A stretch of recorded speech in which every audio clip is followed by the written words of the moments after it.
Bonjour et bienvenue sur le podcast Tout droit tout simple, le rendez-vous des métiers du droit.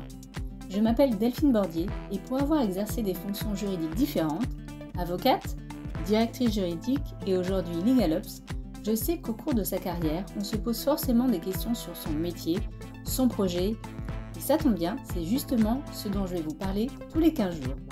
J'interviewe des professionnels du monde juridique, passionnés par leur métier, qui vous dévoilent leur parcours, leur vision du droit, leurs défis et leurs succès. Que vous soyez étudiant, jeune juriste ou plus expérimenté, venez découvrir les métiers juridiques, soyez curieux et surtout, partagez autour de vous. Mon invité d'aujourd'hui est Fabrice Moléon. Il est consultant en business design et design thinking. Il est également expert en innovation et digital. De quoi parle-t-on quand on évoque l'innovation dans le domaine juridique? C'est ce dont on va parler aujourd'hui. Très bonne écoute. Bonjour Fabrice, je suis ravie de t'accueillir sur le podcast Tout droit tout simple. On s'est cherché un moment et puis ça y est, on a réussi à enfin trouver une date. Donc je suis super contente de t'accueillir. Merci beaucoup pour l'invitation. Effectivement, j'attendais ce moment avec impatience et ravi de rejoindre ta communauté. Est-ce que déjà pour commencer, tu peux nous dire un peu qui tu es, ton parcours, enfin voilà, te présenter un peu. Alors, je m'appelle Fabrice Moléon, je suis marié, l'heureux papa de 2 petits bouts de chou que j'adore. À titre, j'allais dire, de background académique, j'ai fait des études de droit, ce qui est plutôt assez logique pour se retrouver ici.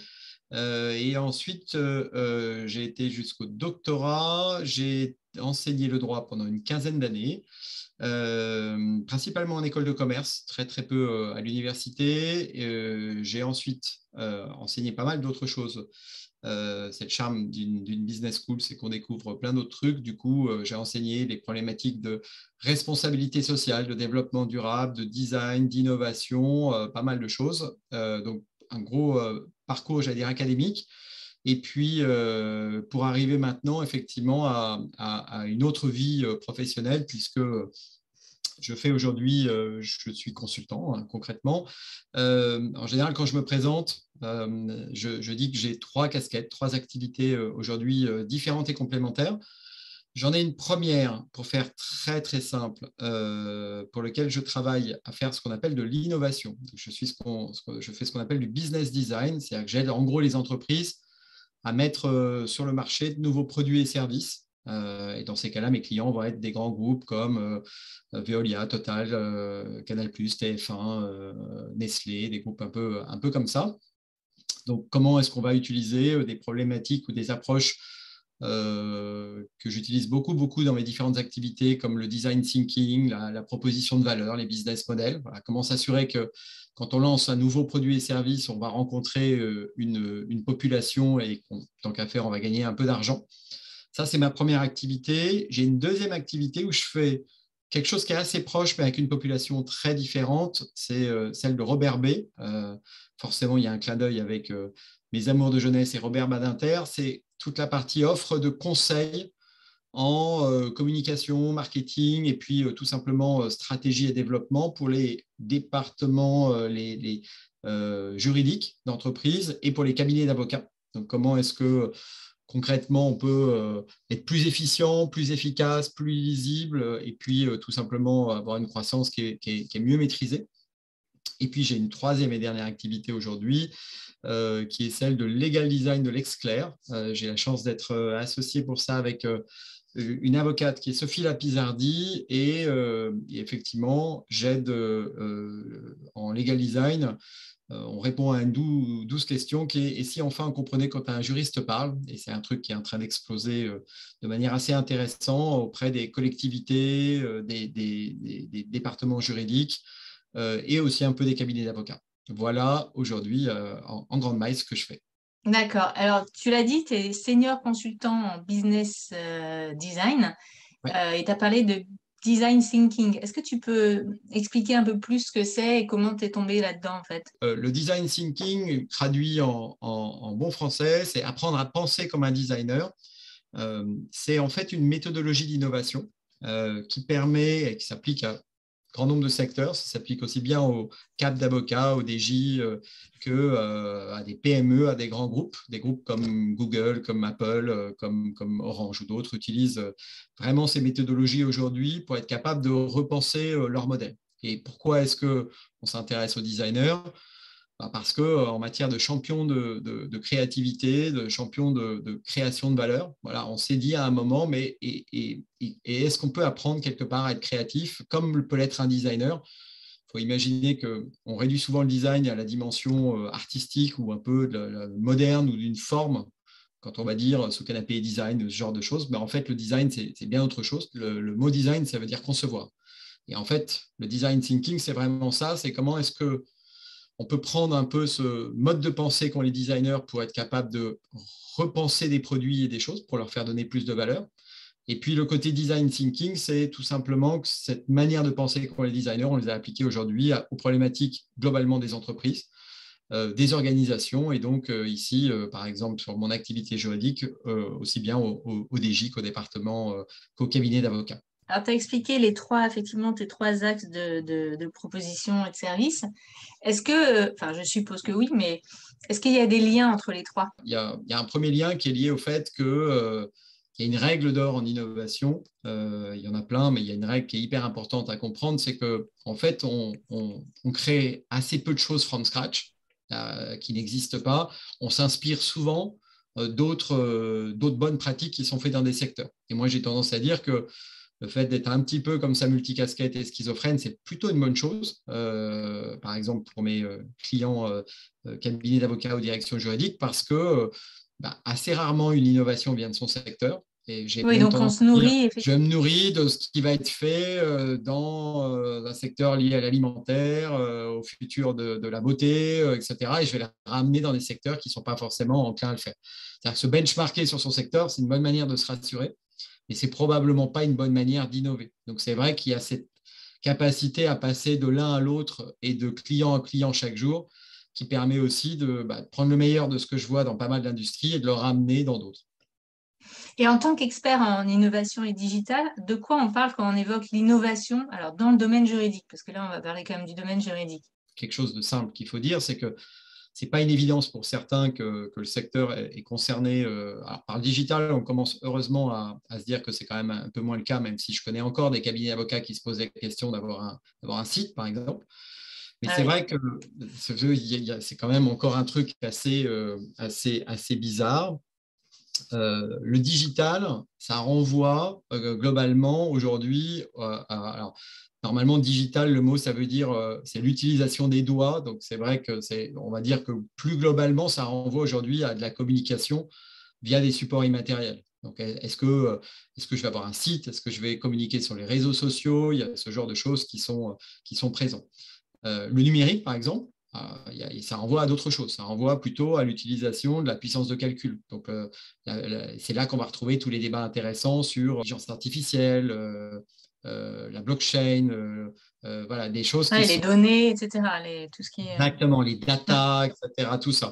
Et tout ça, c'est quand même un truc qui est assez important parce qu'il y a quand même aujourd'hui ce qu'on appelle une 4e révolution industrielle avec des technologies qui sont très matures et qui sont aujourd'hui en train de faire évoluer, alors, je ne vais pas dire disrupter parce que ça a fait peur, mais en tout cas de faire évoluer toutes les activités.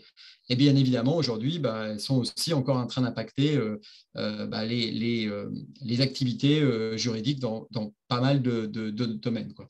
Donc ça, c'est vraiment l'innovation digitale. Après, on pourra en parler à différents endroits, mais l'innovation, ce n'est pas forcément que du digital. L'innovation, c'est surtout être capable d'inventer un modèle qui crée plus de valeur que les anciens.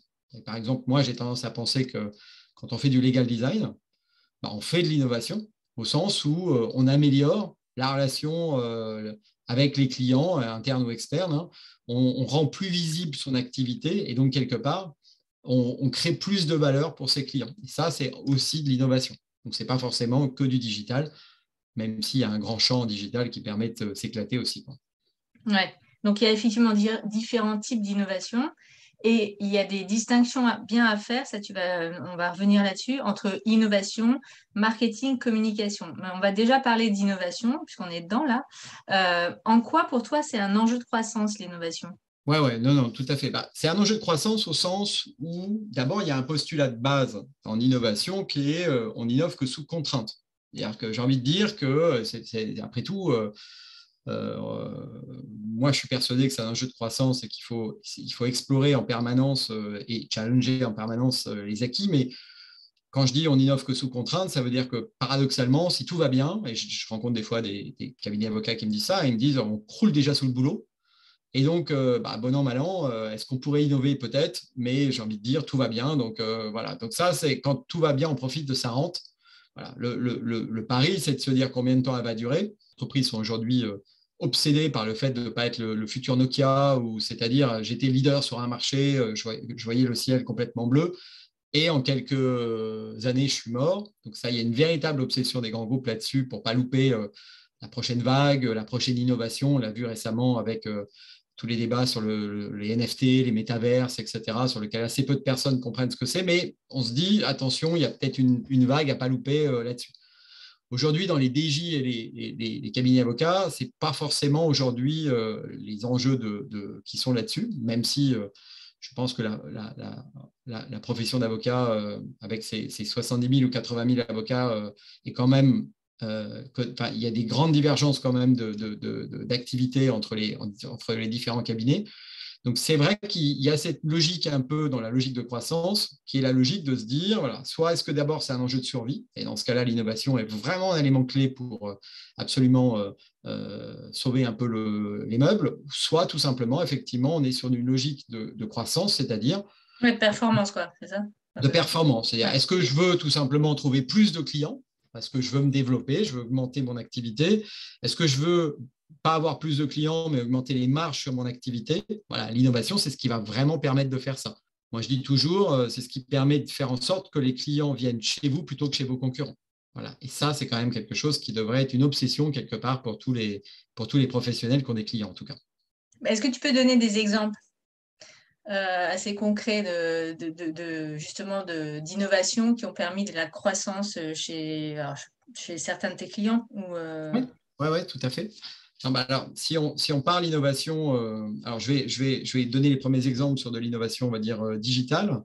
Il y a aujourd'hui, bien sûr, tout le volet automatisation des contrats qui commence quand même à arriver sur le marché de manière assez intéressante. C'est-à-dire est-ce que je suis obligé d'utiliser des modèles et de restructurer les choses? Aujourd'hui, on s'aperçoit qu'il y a des typologies de contrats qui peuvent très, très bien être automatisées. On a des legal tech qui commencent à être assez intéressantes là-dessus.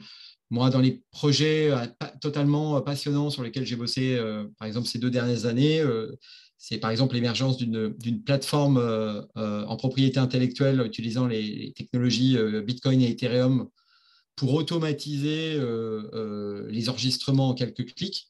Ce qui est hyper intéressant, c'est que ce n'est pas juste une manière d'aller chercher le fait peut-être d'imaginer remplacer les brevets, les choses comme ça, etc. Je pense que ce n'est pas une bonne idée, mais c'est une manière quelque part de considérer la protection de l'innovation de manière complètement différente. Quand vous êtes un grand groupe qui travaille par exemple sur le développement de la 5G ou un truc comme ça, les processus d'innovation, c'est des millions et des millions en termes d'investissement.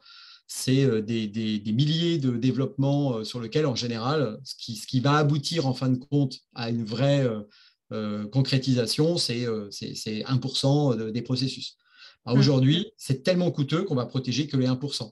Alors qu'avec la blockchain, par exemple, on va pouvoir automatiser la protection globale de tout le processus d'innovation, mais aussi la collaboration avec des startups. Il y a tout un processus qu'on va pouvoir protéger. Ça, c'est un des projets récents sur lesquels j'ai travaillé qui est juste totalement passionnant. L'innovation, elle améliore souvent la productivité des juristes. Est-ce que ça, tu peux nous en parler aussi un petit peu? Ce qui est certain, c'est que le travail de juriste, traditionnellement, en fait, il est assez idéal pour aller chercher des poches d'innovation parce que globalement, c'est un modèle d'activité, qu'on soit en CAB ou en DJ, qui repose sur le temps passé. Et l'obsession, ça va être de dire où est-ce qu'à un moment, je peux aller grignoter ou quelque part mettre en place un système soit d'IA, soit d'automatisation, là où j'ai des tâches qui sont répétitives, sur lesquelles j'ai en fin de compte une assez peu valeur ajoutée. Et où est-ce qu'à l'inverse, je vais considérer que je vais garder mon leadership un peu humain, parce que quelque part, là, j'estime que la machine ferait moins bien le boulot. Et là-dessus, il y a vraiment plein de poches à explorer. Donc, les logiques d'automatisation de contrats, les logiques de smart contrats sont intéressantes aussi. C'est-à-dire quand on va travailler pour une compagnie aérienne, par exemple, qui a un gros volume d'indemnisation en cas de retard, etc., automatiser ces phases avec des smart contrats peuvent être hyper intéressants. Tu peux rappeler un peu ce que c'est? Oui, un smart contrat, c'est un contrat qu'on a automatisé et sur lequel on a codé quelque part une structure récurrente d'action. Donc, on va dire, par exemple, au-delà de tel délai de dépassement, au-delà de tel montant d'indemnisation, je décide que l'indemnisation est déclenchée de manière automatique. C'est-à-dire qu'on n'a pas besoin de se poser une décision humaine là-dessus. On sait que dans tous les cas, de toute façon, on va arbitrer dans tel ou tel sens. Ça, on peut automatiser. On pourrait demain automatiser des décisions dans des syndics. Il y a un paquet de situations qui sont aujourd'hui structurées de manière contractuelle pour être quelque part récurrents, sur lequel le smart contract a vraiment vocation demain à quelque part simplifier la relation client, mais aussi quelque part le temps passé par l'avocat ou par le juriste de manière générale. Dans les cabinets d'avocats, est-ce que toi, tu as vu des types d'innovations qui se développaient particulièrement? J'ai vu de l'automatisation de contrats. Je te dis, je vois apparaître des logiques de diversification d'activités à travers des offres de services comme celles que je décrivais, par exemple, dans la blockchain. Je vois arriver des réflexions intéressantes sur l'utilisation, par exemple, de logiques de communication type chatbot, type ce genre de choses de manière assez intéressante. Après, encore une fois, je pense que ce qui est important, en particulier pour ta communauté, c'est que je pense qu'il ne faut pas réduire l'innovation à sa partie digitale, peut-être un peu à la fois très visible et peut-être un peu cher. On peut se dire qu'après tout… Oui, puis j'ai l'impression, enfin, je ne sais pas, dis-moi ce que tu en penses, mais il y a un peu aussi des effets de mode. Oui, alors il y a un effet de halo autour d'une technologie quand elle devient un peu glamour parce qu'on en parle et donc ça fait le buzz, donc c'est sûr. Il y a aussi des fois un effet de halo qui est lié au fait que le coût de la technologie s'effondre et donc elle est devenue accessible et donc de nouveau on en parle. Un chatbot aujourd'hui, il y a des prestataires de services pour 15 € par mois qui vous permettent d'avoir un chatbot sur votre site internet qui sont efficaces. Il y a des trucs très très bien. Donc voilà, il peut y avoir… c'est assez logique qu'il y ait des effets de mode, on va dire, sur les technos. L'innovation n'est pas forcément conditionnée au recours à une techno onéreuse ou disruptive. La mise en place, par exemple, d'un système de podcast dans un cabinet d'avocats qui a besoin de donner de l'information, de rassurer. En particulier, j'ai en tête un cas qui en droit de la famille a structuré toute une offre autour les débats et les questions qu'on se pose quand, malheureusement, on est dans une situation un peu complexe de réfléchir à divorcer ou on se pose des questions qu'on n'aurait pas forcément envie de poser à ses proches parce qu'elles sont peut-être un peu honteuses ou en tout cas ou un peu épineuses. Cette capacité à rendre accessible l'information, mais comme on a vu des chaînes YouTube ou des choses sont pour moi un vrai apport de valeur puisque on est sur quelque chose qui est totalement faisable, qui offre un vrai service ajouté aux clients. Et dans ce cas-là, on est sur quelque chose qui est intéressant. Mais moi, aujourd'hui, on me remettrait une fiche en pénal qui me permet, passer le premier rendez-vous avec l'avocat, de comprendre les prochaines étapes et donc de quelque part un peu moins m'inquiéter et de comprendre qu'on est sur un processus qui va être lent, qui est processé, mais je comprends comment ça marche, j'ai de la visibilité. Ce serait aussi une innovation hyper intéressante. Donc, l'innovation, il y en a… en fait, l'innovation, il y a une formule qui est marrante, c'est on se dit, il y a une poche d'innovation à chaque fois qu'on se dit, sincèrement, ça pourrait être mieux. À chaque fois qu'il y a un problème, il y a forcément des solutions à trouver. Et donc là, il y a plein d'innovations possibles. Exactement. Et en fait, malheureusement, j'ai envie de dire, l'expérience client-avocat, n'étant pas dans les expériences vécues par les clients dans la vie générale la plus optimum, il y a des poches d'innovation assez incroyables à tous les endroits sur lesquels on va se dire là honnêtement, j'ai un obstacle potentiellement à aller voir un avocat. Moi, je suis quand même obsédé par un truc. C'est l'accès au droit déjà, hein, c'est la première obstacle. Exactement. Et l'accès au droit, je me souviens d'une étude, je crois, qu'avait fait les petites affiches il y a quelques années, ou si c'est un autre, ils me pardonneront, mais qui m'avait toujours estomaqué, qui disait en gros 80% des Français déclarent avoir besoin d'un avocat, mais déclarent qu'ils n'iront jamais voir un avocat. Ce qui est quand même un truc de dingue. C'est-à-dire que 50% des PME disent aujourd'hui, je sais que j'ai besoin d'un avocat, hein, j'en suis conscient, il n'y a pas de problème, c'est lui le bon, mais je n'irai jamais les voir. D'accord. Et du coup, ils vont voir d'autres professionnels, tant mieux pour eux. Mais c'est quand même. Et ils iront les voir juste quand il y aura un contentieux qu'ils seront obligés d'aller les voir. Exactement. Et peut-être trop tard, peut-être où ils iront même plus les voir parce qu'aujourd'hui, il y a une offre concurrentielle qui commence à se structurer. Mais c'est quand même un truc de dingue. Il y a donc des poches d'innovation de manière assez simple en plus et qui ne demandent pas forcément des investissements incroyables ou d'avoir besoin d'être un CAB structuré avec 100 collaborateurs. Et alors, comment on mène une transformation? Alors, on va parler digital un peu, mais quand il y a des réticences et des peurs, parce qu'il y a toujours des peurs, il y en a toujours dans les structures. Donc. Il y a une littérature hyper riche sur la transfo digitale, les étapes, les process. Tous les bons consultants font des process pour le vendre. Moi, les conseils que je peux donner là sont, on va dire, plein de bon sens. C'est-à-dire que d'abord, il faut être clair sur ce que je veux faire de ma transfo digitale. Tu parlais de l'effet de mode tout à l'heure. Je pense au DJ par exemple, quand tu es une DJ, tu as cet impératif global de tous les autres départements, puisque tous les grands groupes aujourd'hui sont devenus des digital companies, ce qui est logique. Mais du coup, tu ne peux pas être le mauvais petit canard de la bande, donc tu es obligé de t'y mettre. La première question quand même qu'il faut clarifier, ça paraît être une évidence, mais c'est quelle vision, quoi. C'est pour en faire quoi et quelle est ma stratégie?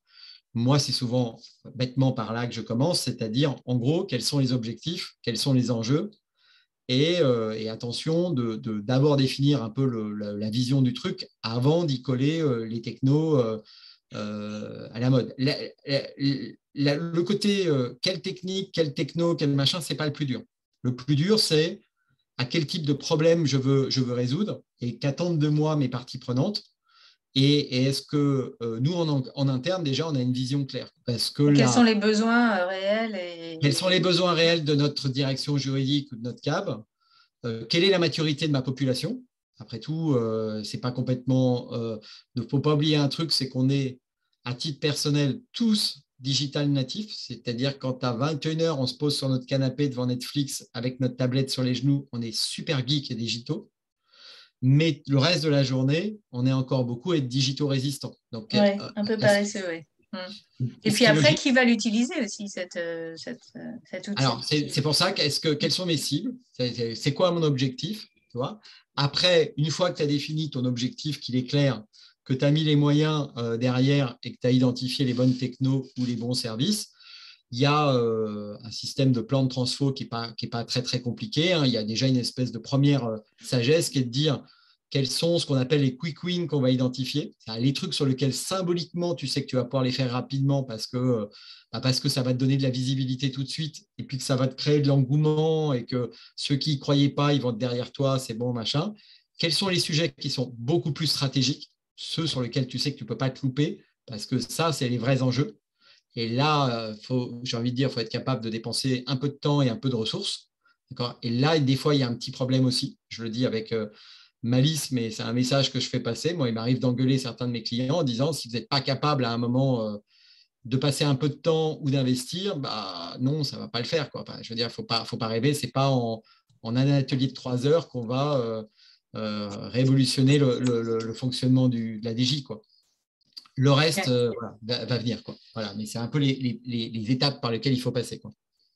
Et d'après toi, quels sont les effets de la révolution justement technologique qu'on vit là, comme par exemple, je pense, tu en as parlé un peu, l'intelligence artificielle et big data, le monde virtuel. Quelles sont les conséquences sur la valeur de l'entreprise, sur l'emploi? Alors ça, c'est un grand Gros débat. sujet. Ouais, gros sujet. Non, mais je peux le faire de manière très, très, très simple. Toi, je rappelais un truc parce que ce qui nous intéresse quand même, c'est la communauté des juristes. Mais je rappelais déjà une chose, c'est que toutes les entreprises sont concernées. Donc, j'allais dire, il y a une espèce de miracle. Il y a certains qui ont découvert ça en premier, la musique, l'édition, tout ça, qui ça y est, qu'en sont non pas sortis, mais qui ont réussi à adapter de nouveaux modèles, etc. Mais voilà, il n'y a pas de raison, d'abord, première chose, que nos amis juristes y échappent. Après, il y a un deuxième truc quand même qui est spécifique, qui est en train d'arriver, ça peut être assez clair là-dessus, c'est que les experts aujourd'hui mondiaux là-dessus pointent du doigt que c'est la 4e vague, hein, on parle d'une 4e révolution industrielle avec ce que tu dis, l'IA, l'intelligence artificielle, le big data, tout ça. La spécificité, c'est qu'avant, chaque vague de révolution industrielle était assez logique. C'était ce qu'on appelle les cols bleus qui prenaient d'abord et les cols blancs qui étaient protégés. Dit autrement, en gros, une bonne raison de faire des études, c'était d'éviter d'avoir une espèce d'obsolescence programmée de son job, quoi. Et la particularité de celle-là, c'est que ce n'est pas vrai. D'accord ? Par exemple, l'IA aujourd'hui, tout le monde connaît ces données, mais elles sont quand même à clarifier. L'IA est capable aujourd'hui de diagnostiquer des cancers mieux que des oncologues, capable de battre des joueurs d'échecs, des joueurs de Go, voire des joueurs de poker. Donc, on n'est pas que sur de l'analytique. Donc, il y a un traitement de calcul qui est quand même aujourd'hui totalement exponentiel. Ça veut dire que si tu prends le métier d'un juriste classique, je ne veux pas me faire oiseau de mauvais augure, au contraire, je pense qu'il y a un positionnement à prendre, mais c'est un métier qui est relativement empirique, sur lequel c'est l'expérience et la capacité à avoir accumulé de l'expérience, c'est-à-dire en gros des datas, qui fait la valeur ajoutée. Une machine fait très bien le boulot. Après, je n'ai pas spécialement envie que ça soit une machine qui m'annonce mon licenciement, de la même manière que je n'ai pas envie que ce soit un texto qui m'annonce mon cancer. Mais ça, c'est autre chose. Ça s'appelle la relation client, ça s'appelle l'empathie, ça s'appelle la communication. Ce n'est pas souvent des thèmes que je vois au programme des facs de droit ou des écoles. Donc, tu as quand même un truc, c'est que pour beaucoup, je veux dire, il n'y a rien de nouveau. L'avocat augmenté, je veux dire, c'est le genre de truc qui occupait les colloques il y a 15 ans dans les syndicats d'avocats, etc. Tu as une réalité aujourd'hui quand même, c'est que par exemple, 24%, je crois, des entreprises danoises utilisent l'IA dans leur prise de décision. 7% en France. Donc, tu as un vrai retard tu as un vrai déploiement qui est en train de se faire à maturité pour plein de boîtes, voilà, qui est en retard sur un certain nombre d'acteurs français. La blockchain est en train de partir. On sait que c'est une techno qui va révolutionner la confiance, la traçabilité des produits, etc. Est-ce que demain, ça sera la réalité virtuelle ou la réalité augmentée quand Apple aura lancé son casque ? C'est probable parce qu'aujourd'hui, l'expérience digitale, 5 heures de notre vie quotidienne, c'est dans mes mains, sur un écran qui ne fait que 5 pouces, en 2D, c'est quand même pas top. Voilà. Et il y a plein de trucs qui sont en train d'arriver de manière assez logique. Alors maintenant, on va parler un peu marketing, parce que tout à l'heure, on a dit qu'il fallait bien distinguer innovation, marketing, communication. On va passer au marketing. Quels sont pour toi les enjeux et les bénéfices pour les juristes au sens large à faire du marketing sur leurs fonctions ? Ouais. Alors, je ne sais pas d'ailleurs si on a clarifié ces 3 points. Et il y a une confusion qui est liée souvent au fait tout simplement que ce n'est pas des thèmes qu'on enseigne soit en fac de droit, soit en école d'avocat. L'innovation, je disais tout à l'heure, c'est comment tu mets sur un marché quelque chose qui a plus de valeur. D'accord ? Donc, ce n'est pas forcément quelque chose de nouveau, ce n'est pas forcément quelque chose de disruptif, c'est quelque chose qui crée plus de valeur parce que quelque part, elle correspond aux besoins de tes clients. Moi, je dis souvent un truc aussi, quelle est la différence entre une invention et une innovation ? Une invention, c'est que lorsque tu crées quelque chose de nouveau qui fait waouh. Une innovation, c'est lorsque tu crées quelque chose de nouveau qui fait waouh, que les gens achètent. Et ça vient du fait que tu as bien compris quel était le besoin des clients. Ça, c'est le marketing. Le marketing, c'est ce qui permet quelque part d'analyser le besoin des consommateurs, des clients, et quelque part, voilà, d'être capable d'adapter l'offre commerciale, alors qu'elle soit commerciale ou qu'elle soit libérale dans des activités libérales, mais c'est à ça que sert le marketing. Donc, le marketing, c'est vraiment qu'est-ce qui va me permettre de mieux définir mon offre, de mieux la mettre en valeur et de mieux comprendre l'évolution de mon marché. Quant à la communication, c'est hyper simple, c'est juste un outil du marketing. D'accord ? C'est quel moyen tu vas mettre pour connecter ton offre et ta demande. Donc, c'est tes canaux, c'est des choses comme ça, mais la com, c'est vraiment un outil du market. Et le market est aujourd'hui principalement drivé par l'innovation. Donc ça, c'est vraiment la classification entre les trois qui est assez simple, quoi. Donc les enjeux, après, tu me demandais les enjeux et bénéfices. Et par exemple, pour un juriste, par exemple, on pourrait imaginer quand même. D'abord, ça va être de faire preuve d'innovation, c'est-à-dire de repenser le besoin de ses clients. Moi, je dis, c'est bête, hein, mais moi, mon boulot au quotidien, c'est ça. C'est être capable de dire, OK, qui sont vos clients? Est-ce que vous les connaissez? Et globalement, on me dit oui. Tous les gens sont différents, c'est une grosse erreur, parce que l'objectif, ça va être justement au contraire de comprendre des comportements communs.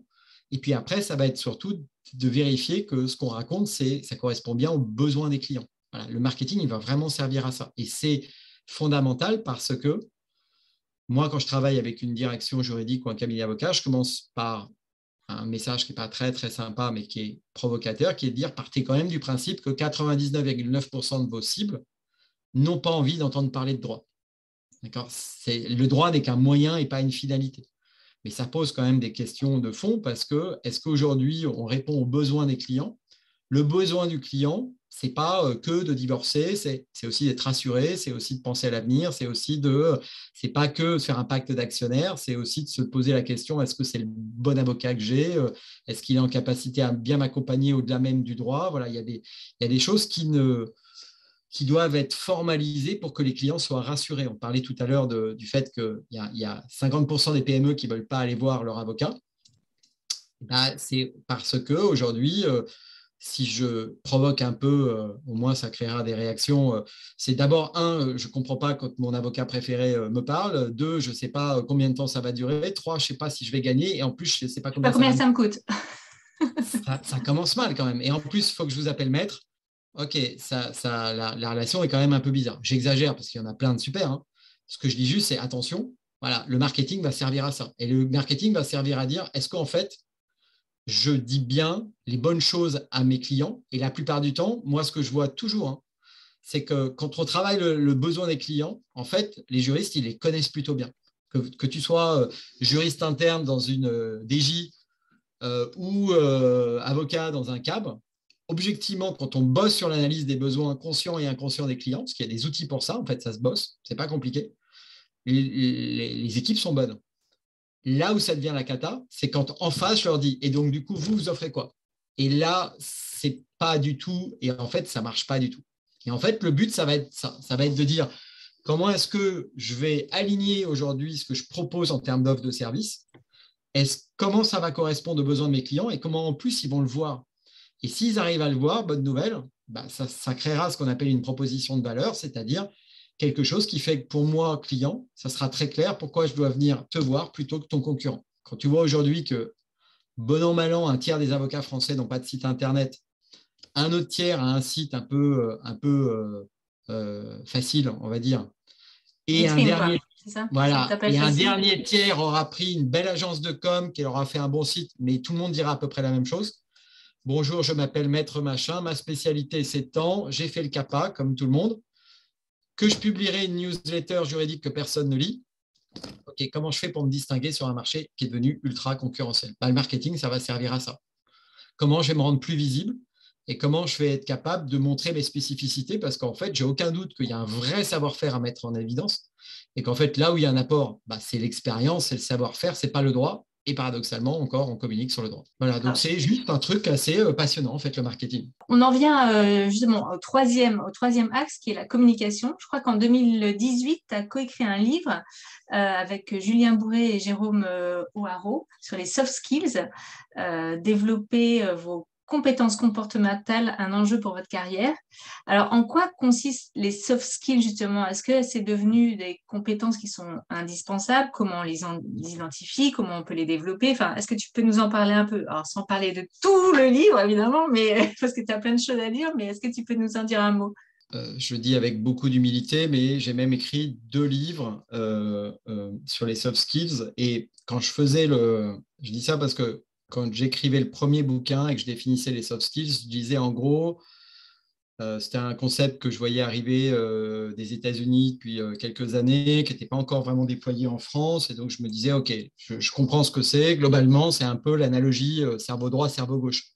Donc, on disait, les soft, c'est un peu à l'opposé, j'allais dire, des compétences du cerveau droit, celles qui vont plutôt être tournées vers l'émotionnel, la communication, ce genre de choses, c'est-à-dire un peu à l'opposé de ce qu'on appelle les hard, c'est-à-dire des compétences techniques. En 2018, effectivement, dans le second, en fait, on donnait déjà, avec mes co-auteurs, une autre définition qui était de dire, quelque part, les soft skills, c'est ce que vous déciderez de garder et de ne pas confier à la machine.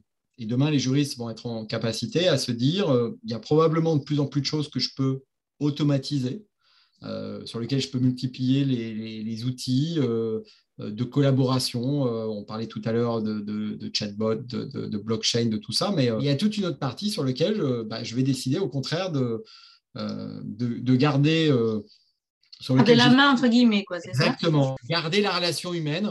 Et là-dessus, ça, c'est des choses, en fin de compte, qui s'apprennent aujourd'hui. Je commence à déployer des programmes de formation aux soft skills, en particulier pour embarquer tous les nouveaux collaborateurs, construire une espèce de vision commune de fonctionnement et de collaboration des équipes. Donc là-dessus, on va travailler c'est quoi la collaboration, c'est quoi une collaboration effective, comment est-ce que réellement on peut faire de l'empathie avec les clients et comment est-ce qu'on gère par exemple les conflits, comment est-ce qu'on s'assure qu'on a fourni un bon niveau de service à un client. Donc c'est une vraie révolution dans le comportement et dans la manière de repenser quelque part l'expérience client-avocat. Ça peut également très très bien s'appliquer à la direction juridique. Mais carrément. Ouais. C'est-à-dire que la direction juridique, en fait, elle a un enjeu qui est simple, hein, c'est comment je passe d'une fonction support à une fonction stratégique. C'est-à-dire qu'elle, elle est persuadée qu'elle est fonction stratégique. Je suis aussi persuadé que ça. Sous-entendu, vu tout le boulot qu'elle fait, d'analyse, etc., d'analyse du risque, de plein de choses, de capacité à cibler des points stratégiques. Sauf que tant qu'elle n'arrivera pas à dépasser son fonctionnement traditionnel, elle sera perçue comme une fonction support. Elle sera perçue comme un peu les empêcheurs de tourner en rond, alors que ce n'est pas ce qu'est un juriste et ce n'est pas pour ça qu'on fait des études de droit et qu'on embrasse une carrière juridique, que ce soit en DJ ou en cabinet avocat. Mais là-dessus, encore une fois, moi je dis, ce n'est pas comme M. Jourdain, on ne fait pas en le naturellement, etc. Peut-être certains, c'est des choses qui s'apprennent. Donc l'empathie, ça se travaille, il y a des outils pour ça, il y a des approches, être capable de gagner de la confiance des équipes en termes de management, outrement que dans la logique pyramidale traditionnelle. Et attention, il va y avoir un enjeu qui va être de plus en plus important, que ce soit dans les DJ et des CAP par rapport à la confrontation des nouvelles générations qui arrivent dans les entreprises. Et quand je dis nouvelles générations, elles sont de moins en moins nouvelles. Hein. Je crois que 75% des collaborateurs en 2025 dans les DJ et les CAP seront des Gen Z. Donc, comment est-ce que tu fais coexister des gens qui n'ont pas les mêmes valeurs, qui n'ont pas le même mode de communication, qui n'ont pas la même maturité digitale et qui n'ont pas la même vision d'un succès dans la profession? Ça, c'est des enjeux qui vont être hyper importants et on les voit déjà dans ceux qui n'arrivent pas à recruter ou dans la difficulté qu'ont certains, même des marques prestigieuses et traditionnelles dans la profession d'avocat, hein, qui commencent de plus en plus à avoir du mal à recruter. Mais parce qu'en fait, les codes aujourd'hui envoyés sont encore ultra traditionnels.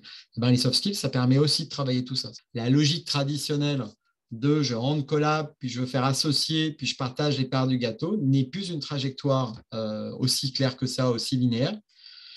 C'est quand même un petit peu gênant parce que ça voudrait dire que concrètement, il va falloir revendre un peu l'activité ou se pose la question de est-ce que c'est faisable. Donc, il y a des choses qui vont, à mon avis, qui s'anticipent un petit peu, que les entreprises connaissent très très bien d'ores et déjà, pour lesquelles elles dépensent beaucoup de temps, beaucoup d'argent pour être capables de sourcer, de fidéliser les bons collaborateurs. Mais non, ça va être un enjeu très clair. Et ça, c'est traité en particulier par les soft skills qui sont un peu passés, j'allais dire, du rayon à la FNAC développement personnel au rayon business et entreprise. Parce qu'aujourd'hui, il y a des modèles, il y a des réflexions, il y a des pour améliorer la collaboration dans les équipes, pour être capable de pointer du doigt ce qui va ou ce qui ne va pas, et puis pour quelque part structurer tout ça, quoi. Alors, quel conseil tu donnerais, toi, aux juristes, alors que ce soit en entreprise ou en cabinet, justement, pour mieux communiquer avec leurs clients? Pour moi, la compétence clé, ça va être l'empathie là-dessus. C'est-à-dire, ça paraît être incroyablement simple, ça n'est pas tant que ça. Donc, je disais tout à l'heure, être obsédé par être capable de dire qui sont mes clients aujourd'hui. quels sont ceux que j'ai envie d'avoir. Et ça, c'est quelque chose que tu travailles beaucoup justement parce qu'en legal design. C'est notre premier réflexe, c'est de dire, plutôt que de travailler et de me dire que j'espère que ça va rencontrer les attentes de mes cibles, dès le départ, on va dire, en fait, ils veulent quoi. Et ça va nous permettre en legal design de repenser même la structure même d'un contrat. Un NDA, quelle est la finalité d'un NDA? Si c'est de coller 3 pages illisibles à lire à mon futur co-contractant ou à mon futur, c'est juste un bon moyen de tuer la confiance dès le départ. Quel est mon objectif? Quelles sont les attentes? Mais c'est aussi un élément en communication qui est essentiel, c'est-à-dire à un moment, communiquer, ce n'est pas faire du bruit. Tu veux attirer l'attention, il y a des réseaux sociaux pour ça, tu te déguises en lapin rose et tu cours sur TikTok, tu attireras l'attention sur ton cabinet. Si tu dis, je vais lancer le premier cabinet dans le métaverse, tu attireras l'attention pendant quelques jours. Voilà. C'est pas ça. C'est plutôt de se dire, OK, mes clients à moi, ils veulent quoi, fondamentalement? Et moralité, est-ce que je vais être capable de leur montrer que ce qu'ils cherchent, je l'ai? Et en fait, c'est le premier élément. Et le deuxième truc, un peu très truc et astuce, mais donc très opérationnel pour ta communauté, c'est, je disais tout à l'heure, n'allez pas vous comparer ou n'allez pas regarder sur votre secteur. Allez regarder sur ce qui se passe ailleurs. Allez regarder comment font les marques pour vendre, quel est votre site Internet préféré. Quand on regarde les sites Internet des cabinets, ils sont quand même assez traditionnels, mais parce qu'en gros, on se benchmark, on ne veut pas se différencier. Ce n'est pas forcément les sites que moi-même j'aimerais aller consulter. Donc, allez regarder un peu ailleurs ce qui se fait, détournez les codes dans d'autres secteurs et ramenez-les quelque part dans votre activité. Vous serez déjà bien meilleur. Mais voilà, mais est-ce que je suis clair déjà sur ce qu'attendent de moi mon audience et mes cibles, Après, il y a quelques trucs, c'est comment est-ce que je vais, à quel moment ils écoutent, parce que ce qu'on appelle l'adressabilité, c'est être capable de dire que si tu leur dis un truc, au bon moment, il écoutera, il retiendra. Si tu lui dis au mauvais moment, tu as beau dire ce que tu veux, il n'entendra jamais. Donc, voilà, il y a quelques règles qui s'appliquent. Encore une fois, ce qui est plutôt une bonne nouvelle, c'est qu'il n'y a rien de magique là-dedans. En fait, les trucs s'apprennent, c'est juste que quand on a fait la fac de droit, on n'a pas appris tout ça. Donc, c'est pas très, très compliqué, mais c'est juste fondamental pour mieux connecter quelque part ce qu'on a à offrir avec sa cible. On arrive presque à la fin. Est-ce que tu peux nous dire un peu tes projets dans les mois ou les années à venir? Je trouve que je suis un peu feignant, qu'il y a longtemps que je n'ai pas écrit un bouquin. Et j'avais déjà écrit un bouquin en économie, en management et effectivement sur les softs. Donc là, on prépare avec Sophie un ouvrage sur le legal design. Il n'y a pas grand-chose aujourd'hui en France en termes d'ouvrage de référence dessus, donc ça devrait sortir dans les prochains mois, avant la fin de l'année en tout cas. J'ai un projet de Legal Tech sur lequel je ne peux pas trop parler encore, mais je me dis qu'après tout, vu que j'apprends aux entreprises à développer des projets, des services, il n'y a pas de raison de ne pas s'amuser à le faire. Et puis, de manière un peu moins sérieuse, quoique ça pourrait faire une 4e activité. En ce moment, je réfléchis à lancer une activité de design d'étiquettes de vin. Alors, je ne sais pas si ça va parler à ton audience, mais l'enjeu, il est amusant, il est de se dire, en fait, on achète aujourd'hui du vin beaucoup plus avec les yeux qu'avec la bouche. Oui, ça c'est vrai. Et donc, je me dis qu'il y a un truc assez marrant à aller explorer là-dedans et d'aller de se dire, est-ce qu'on ne peut pas faire mieux que ce qui est offert aujourd'hui comme expérience qui est assez... il y a l'étiquette et puis il y a le design de la bouteille, enfin la forme de la bouteille. Ah, c'est sûr que et c'est ça. Et je me dis que là-dessus, il y a sûrement des trucs intéressants à aller offrir en termes d'expérience client. Voilà, ça m'amuserait beaucoup d'avoir une 4e casquette. Alors, comment on fait, Fabrice, si on veut te contacter? C'est soit LinkedIn, puisque je réponds assez facilement aux sollicitations sur LinkedIn avec plaisir. Vous pouvez me contacter aussi via Alex Claire, via Robert B et via fabricemoléon aussi.com. Voilà, donc je mettrai tous tes contacts dans la description. C'est adorable. Et est-ce que tu peux nous dire, pour finir, quand même, un petit mot sur Tout droit, tout simple? Qu'est-ce que tu en penses? C'était quoi l'expérience que tu as eue? J'avais hâte de participer parce que ce que tu as initié, moi j'adore la promesse qui est dans la marque de Tout droit, tout simple. Je trouve que j'essaie humblement de pouvoir contribuer à cette réflexion en legal design, mais montrer comment le secteur juridique est un secteur passionnant, mais qui gagnera à avoir plus de simplicité. Je trouve ça juste génial. Je trouve que créer un réseau pour ça, partager, échanger, c'est essentiel. Et j'ai tendance à dire, pour être simple, il faut beaucoup apprendre. Et du coup, apprendre les uns des autres là, dans ces témoignages, c'est juste génial. Et puis, si tu veux, j'ai une citation de Bill Gates qui est marrante là-dessus, qui dit « Aucune entreprise n'a fait faillite de trop avoir investi dans la formation ». Et du coup, je pense qu'aujourd'hui, les podcasts comme le tien devraient être effectivement au programme soit du CAPA, soit de la fac. Je pense que ça ouvre sur la modernité de la profession. Merci beaucoup Fabrice pour ta venue et tout ce que tu nous as appris. Il y aurait encore tellement de choses à dire, mais tu reviens quand tu veux sur le podcast. Et puis, je te dis à bientôt. Merci beaucoup. À très bientôt. Merci Delphine. Je vous donne rendez-vous dans 2 semaines. D'ici là, abonnez-vous au podcast pour ne rien manquer. Et si vous souhaitez partager votre expérience ou votre métier, contactez-moi sur le site Tout droit tout simple.